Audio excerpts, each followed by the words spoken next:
क्या आप भी घर का निर्माण करने जा रहे हैं? क्या आप चाहते हैं कि आपके घर का निर्माण वास्तु के अनुरूप हो? आज के अंक में हम जानेंगे कि बिल्कुल सरल तरीके से आप अपने घर का निर्माण वास्तु के अनुरूप कैसे कर सकते हैं।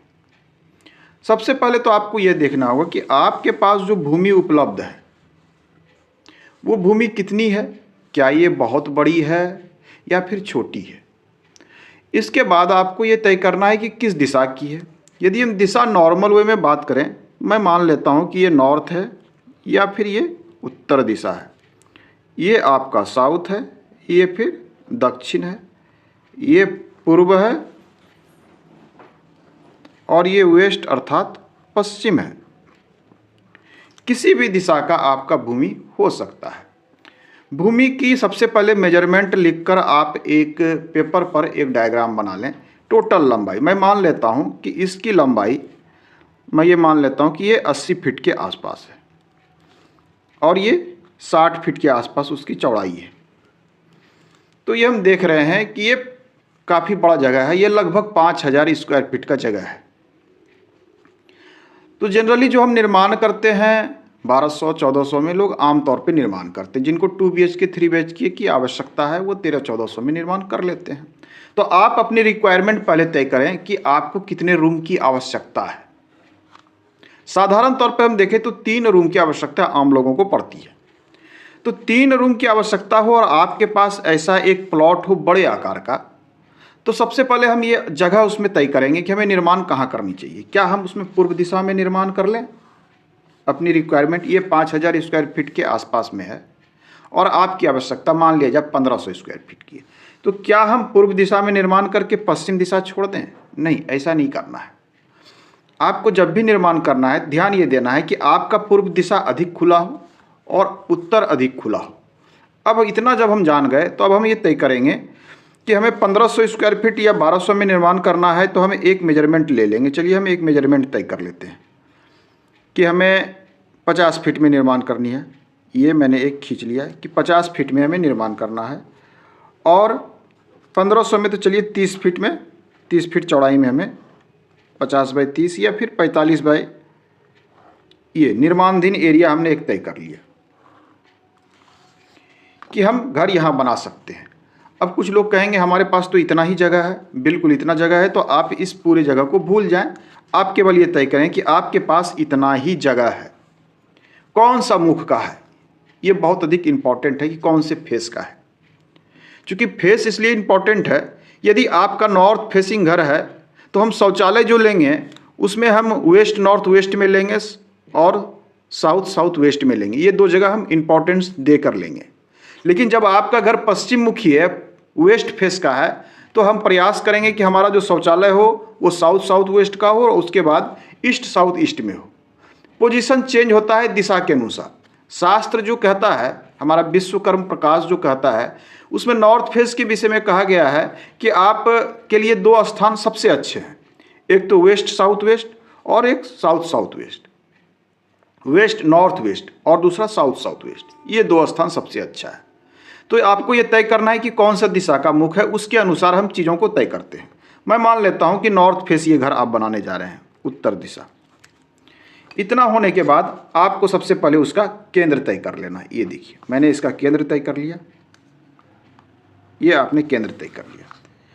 केंद्र के बाद अब हमें ये तय करेंगे कि टॉयलेट कहाँ कहाँ बन सकता है और रूम कहाँ कहाँ बन सकता है। तो रूम बेडरूम के विषय में हम जानते हैं कि पश्चिम दिशा और दक्षिण दिशा बेडरूम के लिए सबसे अच्छा होता है। रसोई के लिए अग्निकोण अच्छा होता है। शौचालय के लिए हमने 2 दिशा बताया। अब नॉर्थ में बन रहा है तो हम साउथ साउथ वेस्ट में टॉयलेट ले सकते हैं और वेस्ट नॉर्थ वेस्ट 2 स्थान है।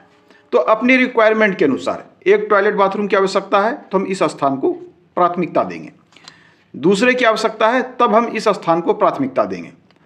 अब हम पहली प्राथमिकता के अनुसार यदि तय कर लें तो हम जब इसमें मेजरमेंट करेंगे तो ये जो आती है 281 डिग्री से लेकर 304 डिग्री के आसपास में ये आता है। तो हम डिग्रियों के अनुसार देखेंगे, ये 270 हो गए और ये यहाँ से यहाँ तक के बीच में वो दिशा आएगी। ये दिशा आएगी आपकी वेस्ट नॉर्थ वेस्ट, ये दिशा आएगी।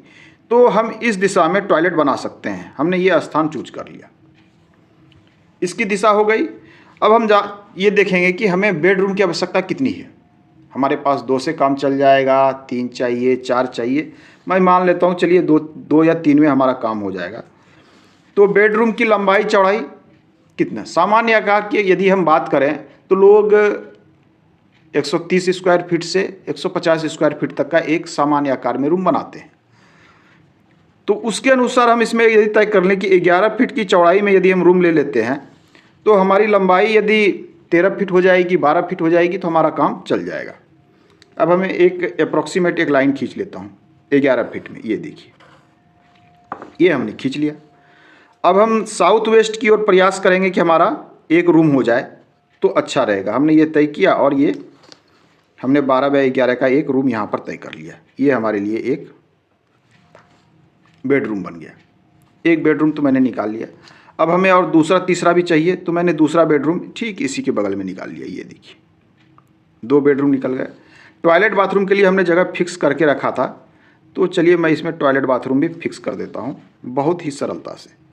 ये बिल्कुल सिंपल वे में मैं बता रहा हूँ। ये देख लीजिए, ये हो गया आपका टॉयलेट, ये हो गया बाथरूम, ये आपका R1, ये आपका हो गया R2। अब इतनी चीज़ें अस्थिर हो गई। अब हमें क्या चाहिए, सीढ़ियाँ चाहिए। और क्या चाहिए, हमें रसोई चाहिए। सीढ़ियाँ, रसोई, बैठक, पूजा घर, सारी चीज़ों को चाहिए। तो सीढ़ियों के लिए 2-3 चीज़ों को हम देखेंगे। पहला है कि फ्यूचर में इस घर का यूज कैसे होगा, क्या बंटवारा होना है या कॉमर्शियली यूज होना है, रेंट पर्पस देना है। यदि रेंट पर्पस देना है तो सीढ़ी हमें बाहर से देनी होगी। सेल्फ यूज है तो सीढ़ी अंदर से देने से भी चलेगा। तो हम सेल्फ यूज मानकर यदि इसमें सीढ़ी दे दें तो मैं दक्षिण दिशा को यहाँ सीढ़ी दे देता हूँ एक। ये देख लीजिए, मैंने यहाँ पर एक सीढ़ी के लिए एक जगह निकाल दिया कि चलिए ये आपका हो गया ईस्ट रेयर, ये सीढ़ी हो गया। ये देख लीजिए। अब साउथ ईस्ट का जो एरिया है ये हमें मिल गया रसोई के लिए, तो हम इसमें रसोई के लिए एक जगह निकाल देते हैं कि ये हमारा किचन हो गया। हमने इसे रसोई बना लिया। तो अब देखिए इतनी जगह हमारी एडजस्ट हो गई, ये इतना जगह एडजस्ट हो गया। अब हमें क्या क्या चाहिए, पूजा घर चाहिए, बैठक चाहिए, बरामदा चाहिए और एक हॉल चाहिए। अब हम उसके लिए देखेंगे। तो हम देख रहे हैं कि हमारे पास अभी काफ़ी जगह बचा हुआ है और हम प्रयास करेंगे। ये देखिए मैं एक स्ट्रेट लाइन खींचता हूँ और हम देखते हैं। तो नॉर्थ फेस है, जब नॉर्थ फेस है तो नॉर्थ का मुख कहाँ होगा। अब है कि गेट का पोजीशन भी बहुत इंपॉर्टेंट होता है। नॉर्थ है, यदि उत्तर दिशा है तो हम जान रहे हैं कि मुख्य, भल्लाट और सोम, ये 3 पद होते हैं और इन्हीं 3 पद में हम डोर बना सकते हैं। और हम मेजरमेंट की बात करेंगे, जब इसमें हम मेजरमेंट लेते हैं तो ये पद करीब करीब इस स्थानों पर आते हैं, ये इन स्थानों पर ये आते हैं। तो हम मुख्य, भल्लाट और सोम, ये 3 दिशा में 3 स्थानों में से किसी को भी चूज कर सकते हैं। तो चौथा पद सबसे अच्छा होता है, जिसको कहा गया है भल्लाट का पद। तो मैं मान लेता हूं कि हमारे पास चौथा पद यहाँ पर आ रहा है, तो हमने डोर के लिए इसे चूज कर लिया। अब डोर हमने बना लिया यहाँ पर, तो हम चाहेंगे कि हमारा बैठक भी इसी स्थान पर हो जाए। तो हम एक बैठक के लिए हमने एक जगह तय कर लिया कि ये हमारा बैठक है, ये हमारा बैठक रूम है। चलिए ये हमारा बैठक हो गया, ये बरामदा हो गया। अब हमारे पास चाहिए एक गेस्ट रूम, पूजा रूम, ये चीज़ चाहिए। तो हम प्रयास करेंगे कि ये जैसे बैठक हो गया तो हमारे कॉर्नर में ये पूजा घर आ गया, नॉर्थ ईस्ट में ये पूजा घर आ गया। अब हमें चाहिए एक गेस्ट रूम या एक और रूम चाहिए, कोई भी चिल्ड्रन रूम कुछ भी चाहिए। तो हमारे पास अभी भी काफ़ी जगह है, तो हम प्रयास करेंगे कि एक रूम यहाँ पर हमारा क्रिएट हो जाए। ये देखिए, तो ये R3 क्रिएट हो गया, R3 क्रिएट हो गया। ये हमारे लिए बच गया डाइनिंग स्पेस, डाइनिंग स्पेस भी हो गया, किचन भी हो गया, ये हमारा लिविंग एरिया, ये हॉल हो गया, ये हमारा बरामदा हो गया, पूजा घर हो गया। तो आप देखेंगे कि किस प्रकार से वास्तु के अनुसार हमने व्यवस्थित करने का प्रयास किया और स्टेप बाय स्टेप सारी चीज़ें व्यवस्थित हो गई। तो वास्तु के अनुसार निर्माण किया जा सकता है। आप केवल थोड़ा सा ध्यान देकर अपना एफर्ट लगाकर कर सकते हैं, या फिर आप चाहें तो किसी वास्तुशास्त्री की मदद भी ले सकते हैं। आप चाहें तो हमारे यहाँ से भी निर्माण कर सकते हैं। व्हाट्सअप नंबर थंबनेल डिस्क्रिप्शन में दिया गया है। आज के अंक में इतना ही। धन्यवाद।